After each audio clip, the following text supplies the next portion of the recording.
আসসালামু আলাইকুম সবাইকে। আজকে আমরা কমন 10 মার্ক সিরিজের পরিমাণগত রসায়ন পার্ট 1 নিয়ে আলোচনা করব। তো আজকের যেটা আলোচনার বিষয় সেটা হচ্ছে আমাদের এই যে প্রশমনের ম্যাথ এবং টাইটেশনে কোন নির্দেশক উপযোগী, সেই টপিকটা। তাহলে প্রথম টপিক হচ্ছে প্রশমনের টপিক, আর একটা হচ্ছে টাইটেশনের টপিক, যে কোন নির্দেশক উপযোগী হবে। তো ক নম্বর কোশ্চিনটা দেখো, এই দুইটা কোশ্চিনই আমাদের বারবার আসে, ঠিক আছে? পরিমাণগত রসায়ন থেকে বারবার এইরকম টাইপের কোশ্চেন আসে। তো উদ্দীপকের বিপাত্রের দ্রবণকে সম্পূর্ণরূপে প্রশমিত করতে আমাদের এ পাত্রের সম্পূর্ণ দ্রবণের প্রয়োজন হলে কেওএইচ এর পরিমাণ নির্ণয় করো, অর্থাৎ একটা প্রশমনের ম্যাথ। পাত্র এ এর দ্রবণকে পাত্র বি এর দ্রবণ দ্বারা টাইটেট করতে কোন নির্দেশক উপযোগী, এটা লেখচিত্রের সাহায্যে দেখাতে হবে। এটা হচ্ছে আর একটা টপিক। তো দুইটা নিয়েই আলোচনা করা আছে একটা ওয়ান শট ভিডিওতে, চাইলে দেখতে পারো। আজকেও শর্টলি আলোচনা করতেছি। তো একটা ব্ল্যাক স্ক্রিনে যাই।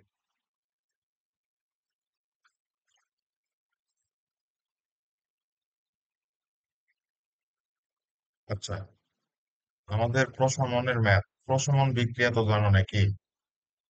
প্রশমন বিক্রিয়া কি? একটা অ্যাসিড থাকে, একটা অ্যাসিড থাকবে, একটা ক্ষার থাকবে। এর থেকে কি তৈরি হবে? আমাদের লবণ এবং পানি তৈরি হবে। প্রশমনের বিক্রিয়ায় কি তৈরি, তাহলে কি তৈরি হয়? অ্যাসিড ক্ষার বিক্রিয়া করে লবণ আর পানি তৈরি করে, এই তো নাকি?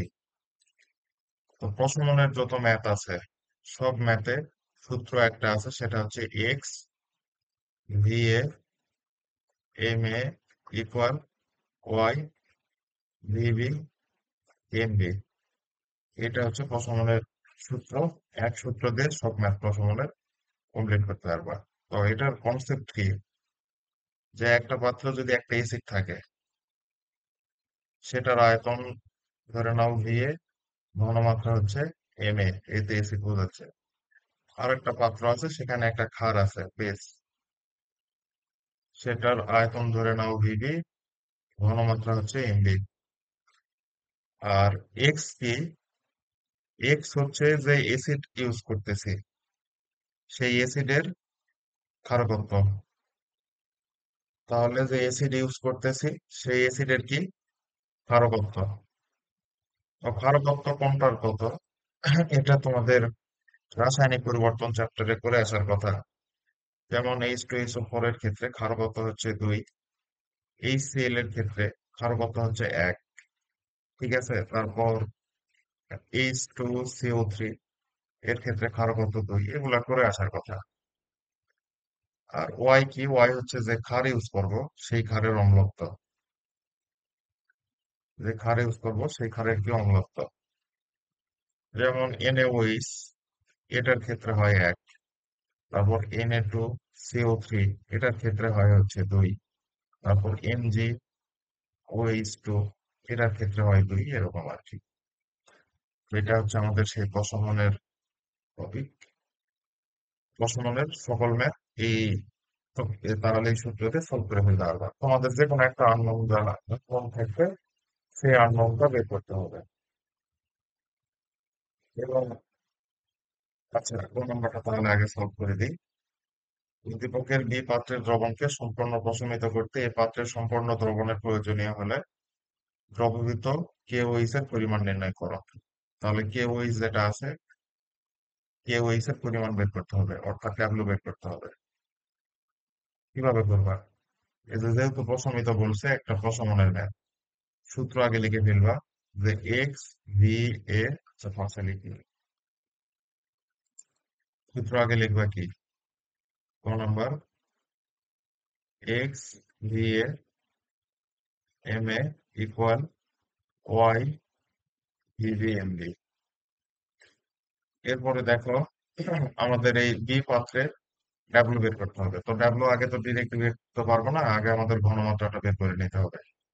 এম বি, কে ওইস কে খার না, ওই জন্য এম বি বের করতেছি। তাহলে কি আসবে? X V M A divided by Y V. তো ভ্যালু গুলা যদি বসাই, VAMA এখানে কি একটা আছে, অ্যাসিড আছে। এই এক্স কি, এক্স হচ্ছে এই অ্যাসিডের যেটা দেয়া আছে সেই অ্যাসিডের হচ্ছে ক্ষারকত্ব। ওখানে H2C2 ভর্তি আছে, ওটার হচ্ছে 2। আয়তন হচ্ছে 200 মিলিলিটার। আর হচ্ছে ঘনমাত্রা দিয়েছে 0.2 মোলার। আর ওয়াই কি, ওয়াই হচ্ছে যে ক্ষার ইউজ করতেছে সেই ক্ষারের অম্লত্ব। KOH এর অম্লত্ব 1 এবং আয়তন দেয়া আছে 130 মিলিলিটার। তাহলে আমাদের এই ক্ষারের ঘনমাত্রা আসবে 2 ×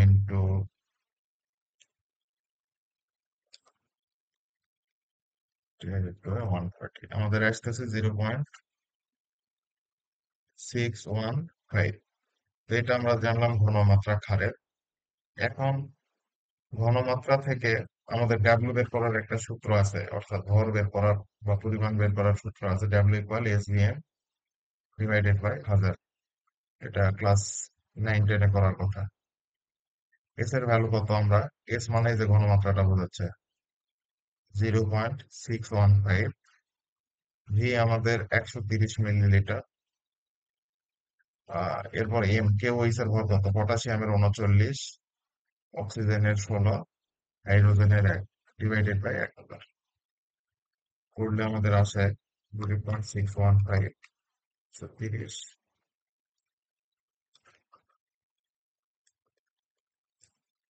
4.47 গ্রাম। তাহলে আমরা KOH এর পরিমাণটা বের করছি। তো এটাই হচ্ছে আমাদের প্রশমনের ম্যাথ। এরপরে যেটা দেয়া আছে যে এ পাত্রের দ্রবণকে বি পাত্র দ্বারা টাইট্রেট করতে কোন নির্দেশক উপযোগী। তো টাইট্রেশনের একটা টপিক আছে। তো টাইট্রেশনের যে টপিকটা কি সেটা আগে বোঝাই। টাইট্রেশনের মূল উদ্দেশ্য হচ্ছে, তোমার কাছে ধরে নাও একটা টেস্ট টিউব আছে, এখানে একটা দ্রবণ আছে যেটার ঘনমাত্রা তুমি জানো, আর একটা টেস্ট টিউবে আর একটা কিছু আছে, এটার ঘনমাত্রা তুমি জানো না। তো এই জানা ঘনমাত্রা যেটা, এটার সাহায্যে আমরা অজানা যেটা দ্রবণ আছে সেটার ঘনমাত্রা বের করতে পারবো। সেটার নাম হচ্ছে টাইট্রেশন।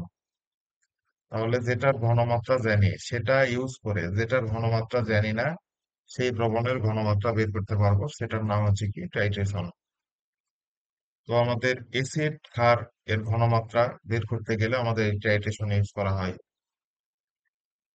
তো এই টাইট্রেশনের যত সূত্র আছে সেই সূত্র যে XVAMA=YVB/MB, এটাও আমাদের টাইট্রেশনের সূত্র। টাইট্রেশনের যত ম্যাথ আছে এই সূত্রতে সব সলভ করতে হবে, কারণ একটা দ্রবণের ঘনমাত্রা জানবো, আয়তন জানবো, সেটার ক্ষারকত্ব জানবো, তারপর আর একটা দ্রবণেরও তোমার আয়তন জানা থাকবে, এই ওয়াই জানা থাকবে, তুমি আর একটা ঘনমাত্রা বের করতে পারবা। ঠিক আছে? তো টাইট্রেশন আসলে করে কি, একটা এসিড, আমাদের যে অজানা দ্রবণ থাকবে না, আসলে বিষয়টা এরকম, পরীক্ষায় যেভাবে করা হয়।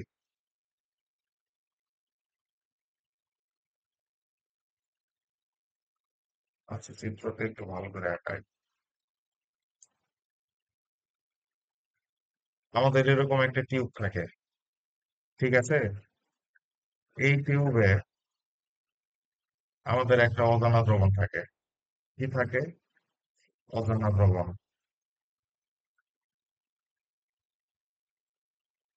এখানে একটা সুইচ থাকে, ঠিক আছে, যেটার সাহায্যে এই দ্রবণটা নিচে পড়ে, এটা কন্টিনিউ মানে তোমার নিয়ন্ত্রণ করা যায় আর কি। আর এখানে একটা কনিক্যাল ফ্লাক্স থাকে।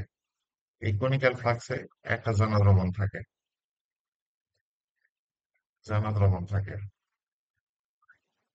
তাহলে একটা অজানা দ্রবণ আছে, উপরে একটা বুয়েটে, এটাকে বুয়েট বলে। আর নিচে আমাদের একটা জানা দ্রবণ আছে, সেটা হচ্ছে কনিক্যাল ফ্লাস্কে আছে। তো যেহেতু জানা দ্রবণ এটা, এটার ঘনমাত্রা আমরা জানি, ধরে নাও এখানে একটা অ্যাসিড আছে, ঘনমাত্রা আমরা জানি, আয়তন আমরা জানি কারণ আমরা মেপে নিয়েছি। তো এটার ঘনমাত্রাও আমরা জানি। ঘনমাত্রা জানি বলতে ওটা তো আমরা বের করব। তো এখানে আমাদের কাহিনী কি, যে এখান থেকে এক ফোঁটা করে, এটা যদি আমাদের বেস হয়, আর এখানে যদি আমাদের এসিড থাকে, এসিডের ঘনমাত্রা আমরা জানতে চাই, তাহলে এক ফোঁটা করে আমাদের এসিড এই ক্ষারের মধ্যে দিব। ক্ষারের মধ্যে দিব, তখন তো এসিড ক্ষার রিয়াকশন করে এখানে নিউট্রাল হয়ে যাবে। কি হয়ে যাবে? নিউট্রাল হয়ে যাবে। তো কখন নিউট্রাল হবে সেটা কি আমরা বুঝতে পারবো? তো দ্রবণটা তো সাদা, তো সেটা তো আমরা বুঝতে পারবো না। তো বোঝার জন্য এখানে আমাদের একটা কি ইউজ করা হয়, নির্দেশক ইউজ করা হয়। নির্দেশক ইউজ করা হয়, ইংলিশে বলা হচ্ছে ইন্ডিকেটর।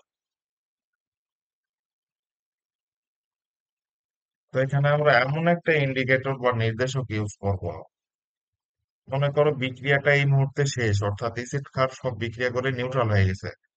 তখনই এই ইন্ডিকেটর নিজের বর্ণ পরিবর্তন করে আমাদের জানাবে যে হ্যাঁ, এখন রিয়াকশন শেষ। ঠিক আছে? তাহলে এমন একটা নির্দেশক ইউজ করব যে বিক্রিয়া যে মাত্র শেষ হবে সেই মাত্র বর্ণ পরিবর্তন করে আমাদের জানাই দিবে যে হ্যাঁ, এখন বিক্রিয়াটা শেষ।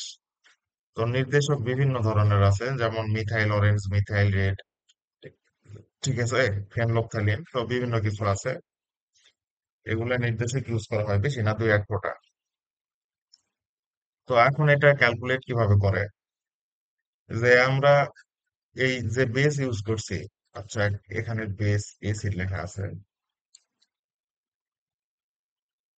ধরে নাও এখানে যে বেস ইউজ করছি সেটার ঘনমাত্রা জানি, যে কত পরিমাণ আয়তন ব্যবহার করছি সেটাও জানি, কনিক্যাল ফ্লাক্সে।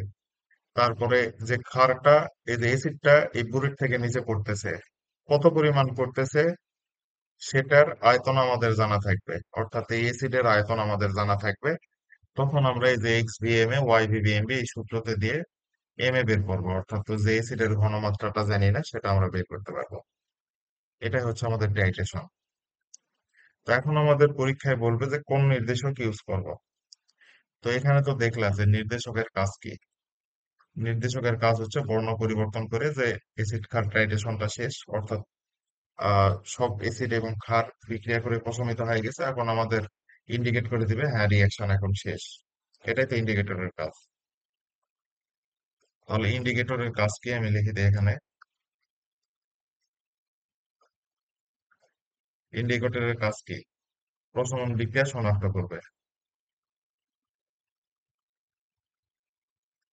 প্রশমন বিক্রিয়া বর্ণ পরিবর্তন করে শনাক্ত করবে। ঠিক আছে? তো দেখো, আমাদের যদি একটা সবল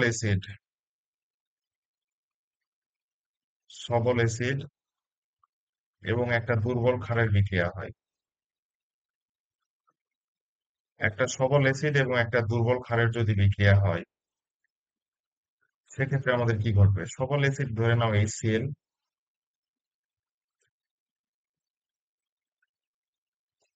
এবং একটা দুর্বল ক্ষার হিসাবে ধরে নাও আমাদের দেয়া আছে NH4OH। তাহলে একটা সবল অ্যাসিড, একটা দুর্বল ক্ষার রিয়াকশন করবে। রিয়াকশন করলে আমাদের একটা লবণ তৈরি হবে এবং একটা পানি তৈরি হবে। লবণটা কি হবে আমাদের? NH4Cl। তাহলে একটা সবল অ্যাসিড দুর্বল ক্ষার রিয়াকশন যখন করতেছে, আমাদের একটা অ্যাসিড তৈরি হচ্ছে, সেটা হচ্ছে NH4Cl, ধরে নাও এই ক্ষেত্রে।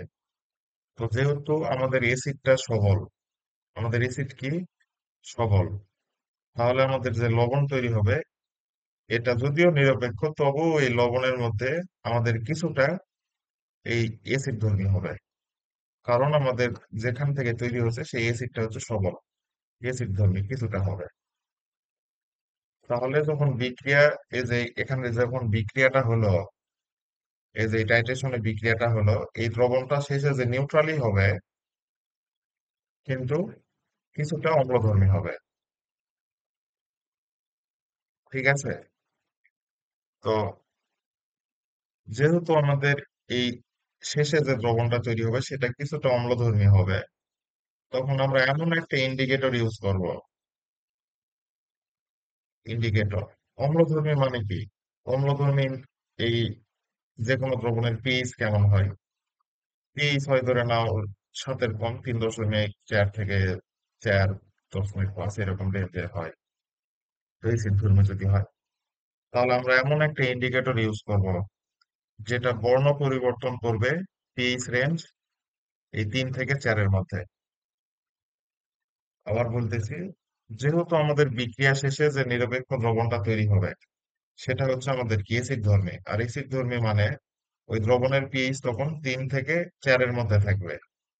তাহলে আমরা এমন একটা ইন্ডিকেটর ইউজ করব যে পিএইচ যখনই 3 থেকে 4 হবে তখনই আমাদের বর্ণ পরিবর্তন করবে। তো এরকম ইন্ডিকেটর হচ্ছে methyl orange, methyl red. Methyl orange বইয়ে চার্ট করে দেয়া আছে, একটু দেখে নেও। মিথাইল রেড, এরা এই মিথাইল অরেঞ্জ, মিথাইল রেড যখনই কোনো দ্রবণের পিএইচ 3 থেকে 4-এর মধ্যে আসবে তখনই নিজেরা বর্ণ পরিবর্তন করবে। আর যখনই বর্ণ পরিবর্তন হবে তো আমরা তো বুঝতে পারবো যে প্রশমন বিক্রিয়া শেষ।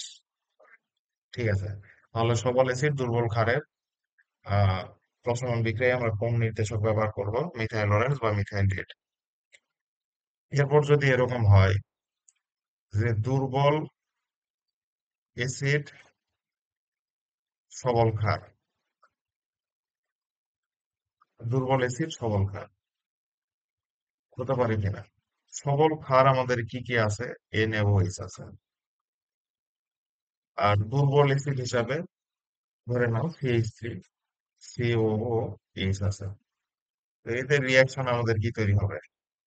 CH3, COOH, এটা একটা লবণ তৈরি হবে। যেহেতু আমাদের ক্ষার সবল সেহেতু আমাদের লবণ একটু ক্ষারধর্মী হবে। আর ক্ষারধর্মী হলে পিএইচ রেঞ্জ কত মতো থাকবে? 8 থেকে 10-এর মতো। তাহলে আমরা এমন একটা ইন্ডিকেটর ইউজ করব যে ইন্ডিকেটরের পিএইচ রেঞ্জ 8 থেকে 10। পিএইচ কত হবে? আমাদের 8 থেকে 10-এর মধ্যে থাকবে। তাহলে যখনই 8 থেকে 10-এর মধ্যে দ্রবণের পিএইচ যাবে ইন্ডিকেটর বর্ণ পরিবর্তন করবে।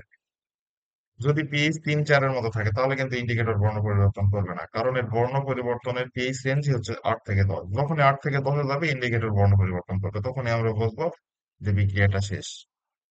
এরকম একটা ইন্ডিকেটরের নাম হচ্ছে ফেনলফথ্যালিন।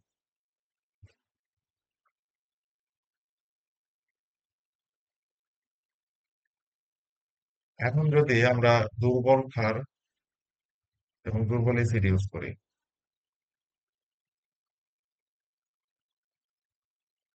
তো দুর্বল অ্যাসিড এবং দুর্বল ক্ষার এরা জলীয় দ্রবণে 100% বিয়োজিত হয় না।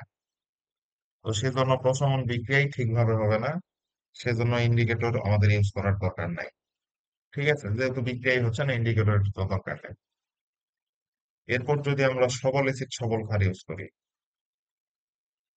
সবল অ্যাসিড প্লাস সবল ক্ষার। সবল অ্যাসিড এবং সবল ক্ষারের ক্ষেত্রে যেমন ধরে নাও HCl, NaOH থেকে আমাদের কি তৈরি হবে? NaCl। তো এই দ্রবণটা যেহেতু সবল অ্যাসিড সবল ক্ষার, আমাদের দ্রবণটা প্রায় নিরপেক্ষ হবে, ঠিক কিনা? যেহেতু দ্রবণ নিরপেক্ষ হচ্ছে সেহেতু আমরা যে কোনো নির্দেশক ইউজ করতে পারি। ঠিক আছে, যেহেতু দ্রবণ নিরপেক্ষ হচ্ছে অর্থাৎ পিএইচ রেঞ্জ ধরে নাও 6 থেকে 8-এর মতো থাকবে। তো এই রেঞ্জে সব নির্দেশকই বর্ণ পরিবর্তন করে। তো তখন আমরা যে কোনো নির্দেশক ইউজ করতে পারবো। তো আশা করি বুঝতে পারছো। এখন আমাদের যে কোশ্চেনটা ছিল যে এই যে টাইট্রেশনের কোন নির্দেশক উপযোগী এবং এই প্রশমনের ম্যাথ, আশা করি দুইটাই সলভ করতে পারবা। তো ভিডিওটা কেমন লাগলো সবাই কমেন্টে জানাবা। সবাইকে ধন্যবাদ।